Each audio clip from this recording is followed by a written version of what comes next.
Immerse yourself in the crucial issue of marine stewardship with the State of Conservation, presented by me, John Brownlee. As we embark on 2024, delve into this compelling audio feature that navigates the challenges and triumphs in preserving our ocean's bounty and sport fishing legacy. The State of Conservation, where do we stand as 2024 begins? When I was a young boy, my father and almost all of his friends hunted and fished when they weren't working. Well, that meant I hunted and fished too, since I got hauled along with the group most of the time. Many years passed before I truly realized what an awesome childhood I'd had, but at the time I took it for granted, assuming all boys grew up in similar fashion. As time passed, I learned that many had not been so fortunate. Most of my formative years were spent near the west coast of Florida, north of Tampa, so I learned about saltwater fishing in the Gulf of Mexico.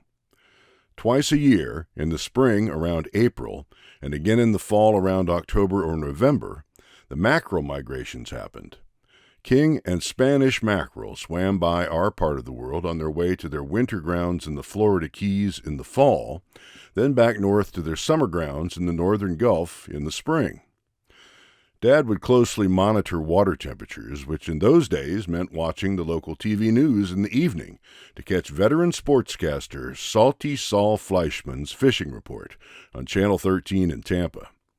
Fleischman gave detailed updates on what was biting where and would alert all of us as the vast mackerel schools approached our area.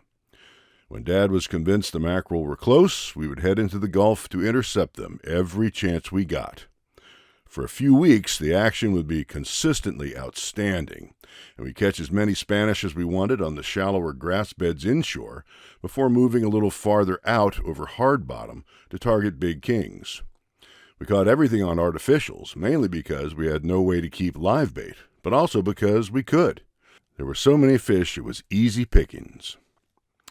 But while I was at college, my father reported that the mackerel action had slowed rapidly over the course of several seasons, then dropped off to little or nothing. How could that happen, we asked ourselves. In those days, many of us thought of the ocean and its resources as being virtually limitless, impossible for man to deplete. Our eyes were about to be opened to a new reality, however. The inconceivable had begun to take place. Enterprising commercial net fishermen had developed lucrative new markets for the mackerel, primarily in the Northeast, and had discovered ways to track them using technologies like spotter aircraft. Large-scale purse seine boats began scooping up the fish as they migrated along Florida's west coast, and with little or no regulations in place to stop them, began landing huge schools of mackerel. The fishery collapsed, and our once vibrant recreational mackerel fishery virtually vanished, almost overnight. That was our first experience with what underregulated large-scale commercial gear can do to a fishery. But it turns out our experience wasn't isolated. Purse seines were beginning to decimate bluefin tuna stocks in New England, and inshore on the Gulf Coast, commercial fishing had begun greatly reducing red drum and speckled trout stocks. This led to the formation of the Gulf Coast Conservation Association, GCCA, in 1977. The first time anglers had organized on a relatively large scale to help reverse this unfortunate trend. The GCCA later dropped the G and became the CCA, the largest angler advocacy organization in the country with chapters in 18 states. Other organizations sprang up and joined forces most of the time, and we began to push back as an organized entity. The goal was to get decision makers to recognize recreational fishermen as what we are, an industry, with a huge economic impact on the overall U.S. economy. Our impact in terms of finfish greatly overshadows that of the commercial industry, yet we still sometimes get treated like the proverbial red-headed stepchild. But due to consistent, organized efforts, our work began to pay off. Much of our success hinged on the elimination or restriction of indiscriminate, harmful commercial fishing gear. These include longlines, fish traps, and gill nets. In the early 1990s, for example, drift gill nets, free-floating nets that drifted at night and killed everything in their path, were banned in the South Atlantic, helping bring the mackerel back on the East Coast. And when pelagic longlining was removed from the South Atlantic Bight in 2001, a major recovery of swordfish stocks began, which continues to this day. It brought about a major revival of an important recreational fishery and a vibrant commercial fishery pursued by different, less destructive methods. And even though they are not as indiscriminate as the others, purse seine usage has been more strictly controlled as well. We've come a long way, with many successes to be proud of. With a few notable exceptions, the fisheries recreational anglers love to engage with are in pretty good shape. So as we begin a new year, I thought it would be interesting to talk to a few of our advocates to see how they see things and to look at what future challenges lie ahead. I reached out to Jeff Angers, president of the Center for Sport Fishing Policy, Jason Stratweiser, president of the International Game Fish Association, and Mike Leonard, vice president of government affairs for the American Sport Fishing Association. These guys spend their days in the trenches and are experts on where we've been and where we may be going. Quote, while we still have significant challenges to confront, things have gotten better for recreational fisheries management, end quote, said Stratweiser. Quote, and if you look at things from a global perspective, the U.S., by far, leads the world in managing fisheries well for recreational interests. Don't get me wrong, there's still a lot of work ahead of us, but I can say that things have gotten better. End quote. Angers points out that anglers largely fund conservation efforts through funds generated by Wallop Bro license taxes. Quote, those of us who live on the water understand the importance of conservation. Quote, end quote, he said. Quote, clean water and healthy fisheries are essential to our way of life. And without anglers and boaters, a major portion of U.S. conservation funding would not exist. The cycle is very simple. Sportsmen and women need an abundance of marine life to be successful in their pursuits.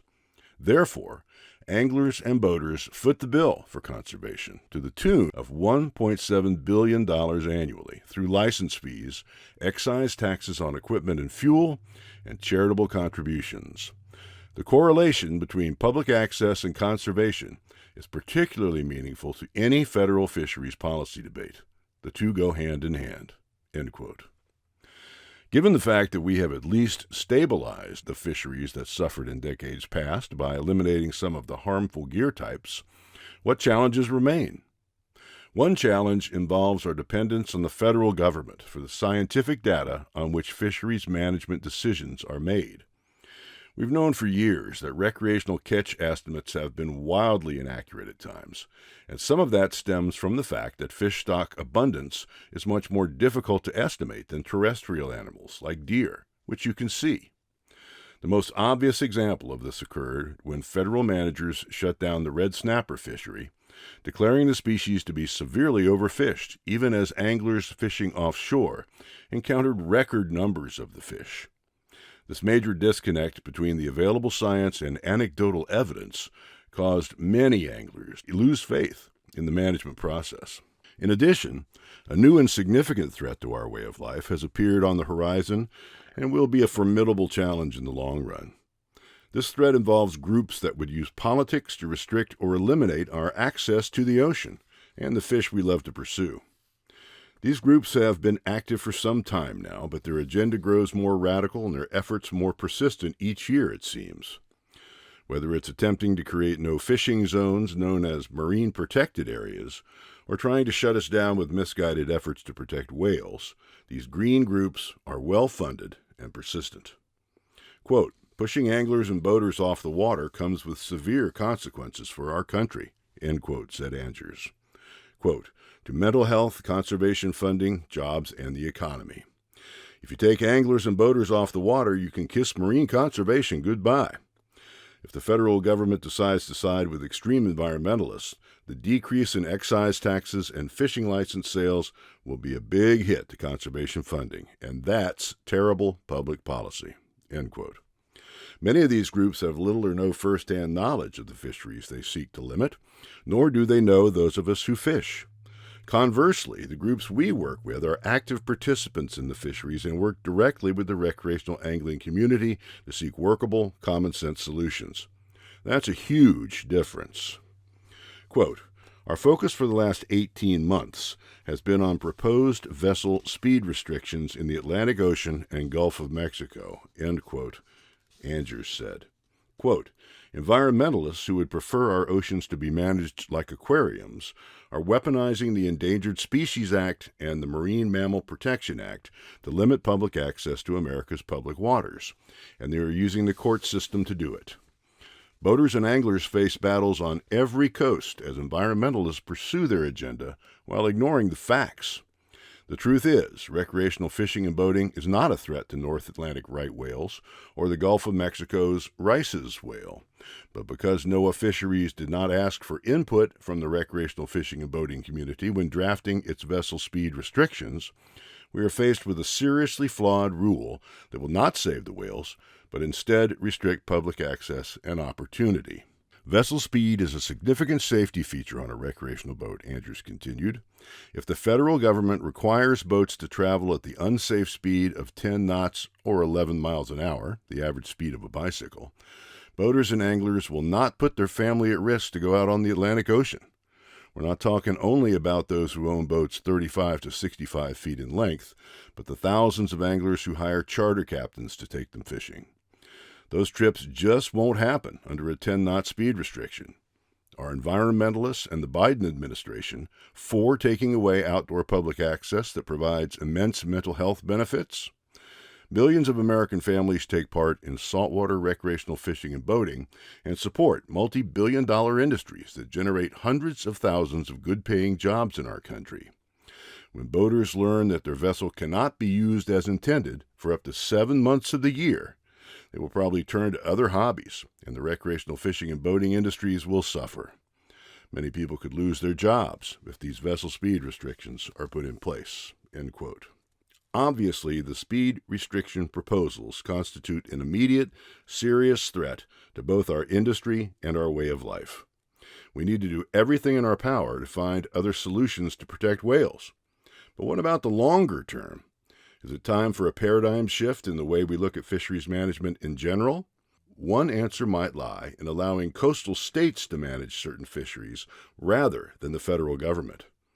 The states, Florida in particular, have had much better outcomes, in large part because they consistently engage with recreational stakeholders in the management process. We all know each other and work together to create fair and workable solutions. Quote, state-managed fisheries are particularly well managed in most cases, end quote, said Schratweiser. Quote, state agencies typically have a more intimate perspective of recreational angler needs because they are managing on a finer scale and oftentimes have more resources available. This also typically leads to greater trust of state-managed fisheries by anglers, end quote. Trust in the system makes a huge difference. Recreational anglers have always been willing to sacrifice to help a fishery in distress, whether through a lowered bag limit or even a temporary closure. If they have faith and believe the science, they usually accept the restriction gladly. Much of that comes down to how data is collected. Quote, technology is a double-edged sword we will need to pay close attention to, end quote, said Leonard. Quote, it will allow fishery managers to get better at research and data collection, but also have the potential for conservation concerns with increased angler efficiency. As we look to the future, the recreational fishing community must do a better job of engaging in fisheries conservation and policy, as we will inevitably face increased scrutiny and regulation from the government and environmental groups, end quote. Quote, there are a number of great organizations out there doing great work on behalf of recreational anglers, and we're doing a better job of working together than we ever have, end quote, adds Schratweiser. Quote, if you're passionate about the future of fishing, you should consider supporting one or more of these organizations that are committed to ensuring a bright future for recreational fishing, end quote.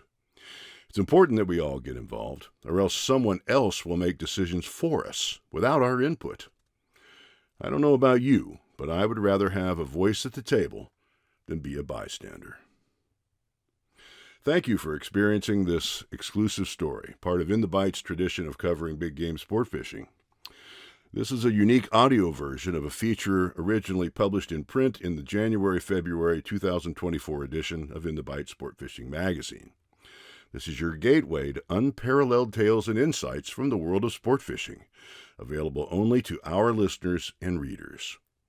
Visit our website now, inthebite.com, to experience these captivating narratives and subscribe to In the Bite magazine for more of the best in sport fishing adventures.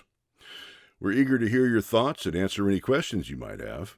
Reach out to me anytime at jb@inthebite.com with your feedback, comments, or inquiries. Your engagement helps us continue to bring you the stories that matter in the world of sport fishing.